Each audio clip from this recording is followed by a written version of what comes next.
আলোচনা অংশগ্রহণ করবেন মাননীয় সদস্য জনাব মহিউদ্দিন শরীফ, হবিগঞ্জ 2।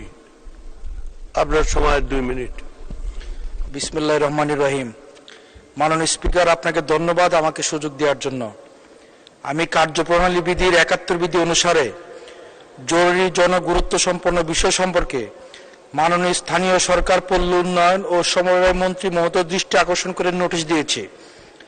আমার নোটিশের উত্থাপনীয় বিষয় হবিগঞ্জ সুজাতপুর রাস্তার টুপিয়াজুরি পয়েন্ট থেকে পিতঙ্গল বিসি ভায়া আগুয়া বাজার সড়ক উন্নয়ন এবং একই রাস্তার 6420 মিটার চেইনিজে 120 মিটার দীর্ঘ বিজয়পুর ব্রিজ নির্মাণ প্রসঙ্গে।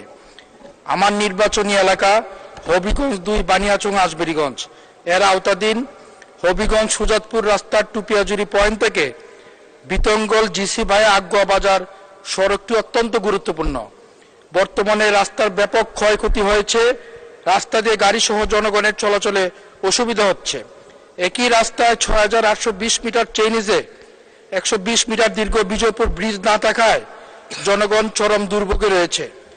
বর্তমান সরকার যোগাযোগ ব্যবস্থার ব্যাপক উন্নয়ন করেছে, তারই অংশ হিসেবে হবিগঞ্জ সুজাতপুর রাস্তার টুপিয়াজুরি পয়েন্ট থেকে বিতঙ্গল বিসি ভায়া আগুয়া বাজার সড়ক উন্নয়ন এবং একই রাস্তার 6420 মিটার চেইনিজে 120 মিটার দীর্ঘ বিজয়পুর ব্রিজ নির্মাণ করে এলাকার জনগণের অসুবিধা দূর করার লক্ষ্যে প্রয়োজনীয় পদক্ষেপ গ্রহণ করার জন্য মাননীয় মন্ত্রী মহোদয় দৃষ্টি আকর্ষণ করছি। ধন্যবাদ মাননীয় স্পিকার। ধন্যবাদ মাননীয় সদস্য, আপনাকে অসংখ্য ধন্যবাদ।